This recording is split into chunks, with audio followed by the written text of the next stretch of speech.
Good morning. My name is ZoeMurdoch and I'm a current Deakin pre-service teacher, and I have recently completed my first observational teaching placement at Yarra Valley Grammar School. Their philosophy is one of individuality, where each student's strengths, interests and needs are recognised and catered for. I was with one of the Year 6 classes of approximately 24 students, with an even distribution of boys and girls. This class had a diverse range of learning needs, including students diagnosed with severe dyslexia, dyscalculia, ADHD, and several other students with mild learning and social difficulties, and 2 gifted students. Although many students had European or Asian cultural backgrounds, with many speaking a second language at home, all students were fluent in English. My time and experience in this dynamic classroom, I am sure, has helped shape and inspire my future teaching. There was one particular class visit to the library that will always stand out in my mind. I worked with a small group of students who were analysing Sean Tan's award-winning picture narrative, Rules of Summer. During this lesson, I observed students engaging in this book in a way completely different to their fellow students who were analysing more traditional written texts. The absence of words in Sean Tan's narrative took the students on a unique learning journey of student-led discussion, detailed investigations, and exploration of each page. The Year 6 English Literacy National Curriculum strives to encourage students to participate in and contribute to discussions, clarifying and integrating ideas, developing supporting arguments, as well as sharing and evaluating information, experiences and opinions. Exploration of a detailed picture narrative as a text has a powerful ability to enable students of all abilities to do this.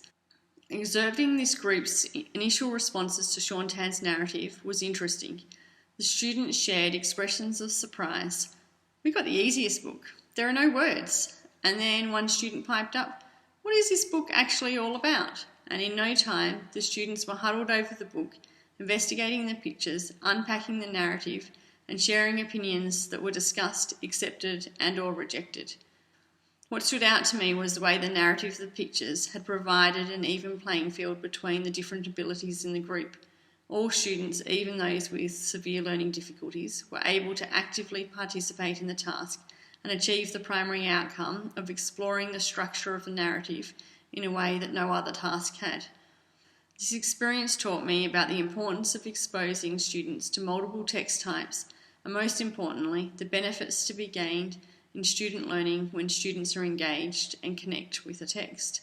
The absence of words seemed to free the students from a feeling under pressure to create correct answers and allow them to truly explore the narrative and connect with it on a more emotional level.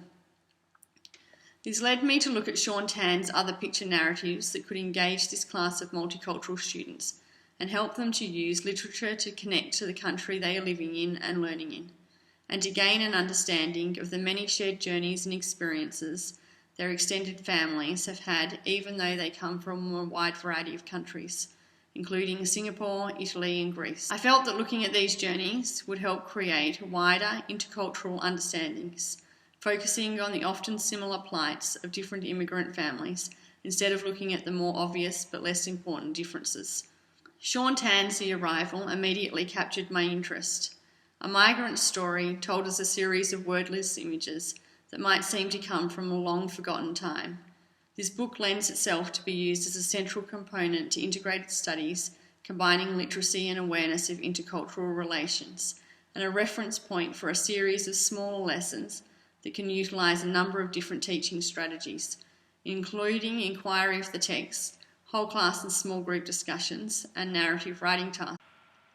The Arrival is a book that is instantly intriguing and engaging to all. Upon picking up the book, you can't help but quickly flick through the pages, stopping at individual images that draw your attention. I found myself approaching it in a very similar way to that of which I observed the students in the library.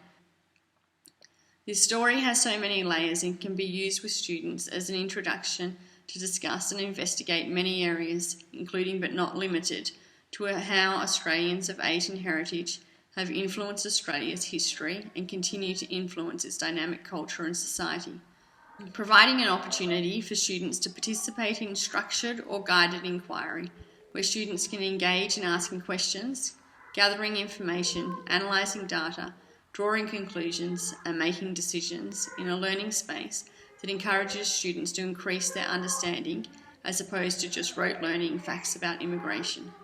The story that Tan tells is not a unique one. It is in fact a broader narrative about the migrant experience, so deeply relevant to and respondent to so many Australians, all of us actually, bar the Indigenous people, if you go back far enough. The arrival highlights the often common and shared experience faced by all migrants, regardless of nationality and destination, grappling with language difficulties, homesickness, poverty, a loss of social status, and recognisable qualifications, not to mention the separation from family. This is an experience that many students in the class have either experienced personally themselves or their parents or grandparents or neighbours have shared, which will enable students to connect with the text and hence enhance their learning experience. It is widely accepted that a teacher's main role is to facilitate students' understanding, rather than simply pass on information. This means that teachers have to deliberately help learners construct their own understandings, rather than simply tell them the things that they are expected to memorise. Tan's book can provide students with a peek into others' experiences of living in Australia, and for other students it may parallel or reflect moments in their own history and lives. When discussing the Australian immigrant story with students, it is essential to direct students to discover that although this story resonates with many of us and our past families, the Aboriginal people will not have been as readily connected to the story of immigration. However, there are many aspects of this story that can be connected to the feelings and hardships experienced by the Aboriginal community.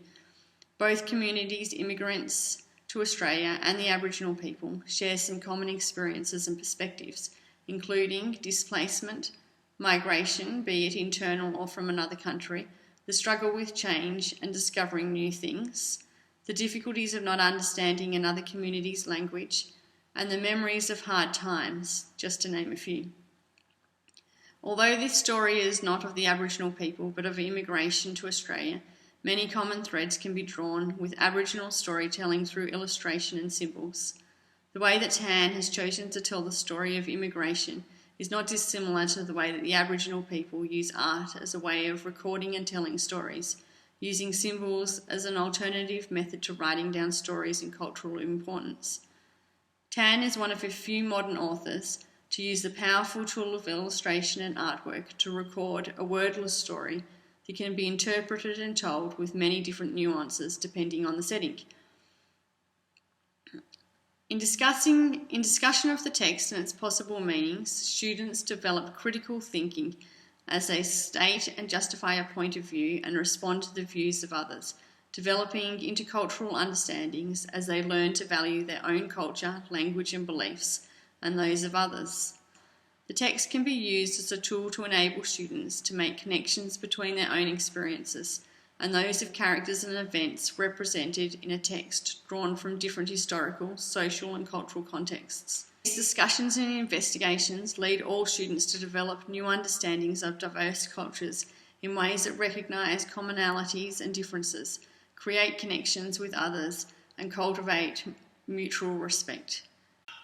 Because this text has no written words, we find ourselves examining the images deeply.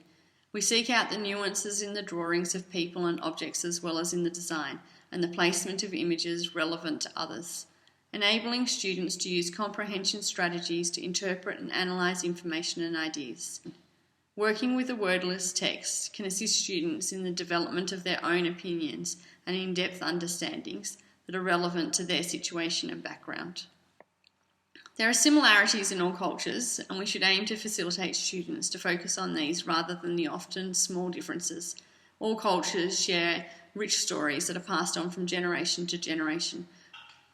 Sean Tan's The Arrival is a powerful narrative that lends itself to be used in so many ways in a Year 6 literacy classroom, as a central point to many individual, small and whole group learning activities.